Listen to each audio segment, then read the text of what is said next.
the big Airforce base, which is 1 hour away from where China makes its nuclear. That's what they do. They make their nuclear missiles, and 1 hour away from Bagram. And I said, you can't give up Bagram. They gave up Bagram, and right now China occupies Bagram. So sad, so crazy. I think Putin saw that, and he said, wow, this is a great time I can go get, because it was the apple of his eye. I could always see that. We would have been out before he was out. I was the one that got it down to the 5,000, but we were going to keep Bagram, the big Air Force base, which is 1 hour away from where China makes its nuclear. That's what they do. They make their nuclear missiles, and 1 hour away from Bagram. And I said, you can't give up Bagram. They gave up Bagram, and right now China occupies Bagram. So sad, so crazy. One of the biggest air bases in the world, among the strongest and longest runways anywhere in the world. 1 hour away from where China makes its nuclear missiles. It would have been great to have. Well, we were keeping it, but they ran out of there like nobody can believe. And I think Putin saw that, and he said, wow, this is a great time I can go get, because it was the apple of his eye. I could always see that. I talked to him for hours. It was the apple of his eye, but I said, Vladimir, don't even think about it. And he wouldn't have thought about it. But when he saw that, I think that's the reason, actually, he gained some additional courage and he went in. Adi and Yael cannot imagine your pain. I just can't. Adi and Yael. But we're all alongside of you. We stand by you.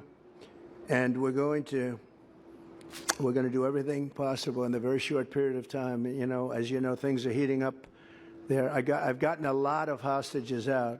We were getting nobody out. A lot of them are out. But they want to do it as slowly as possible because they use them as pawns. It's a horrible thing, but we're working very, very hard to save your son. We have news coming out, both good and bad, but we're working very hard.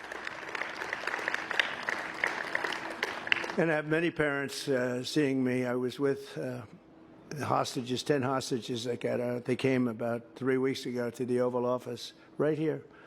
And they said to me, it was just terrible. And I said, interestingly, because, you know, you see there's always some heart in somebody, you think. I said, so you've seen like hundreds of Hamas, right? Yes, yes. They lived in a pipe. They didn't really live in a tunnel. They lived in a pipe that was this big. They could barely breathe.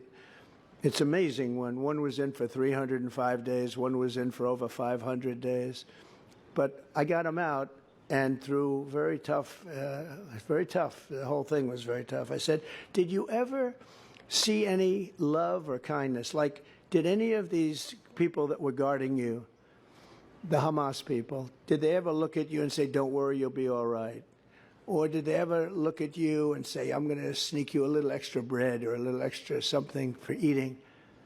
Did they ever give you any hope? He says, no, not one. I said, you mean, so not one person looked at you during your 1.5 years in there? One was there longer than that. One was there a little shorter than that, different times. I said, not one. No, they used to give us a smack on the face.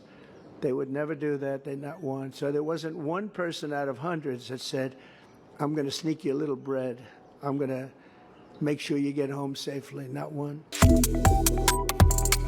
Subscribe to Oneindia and never miss an update.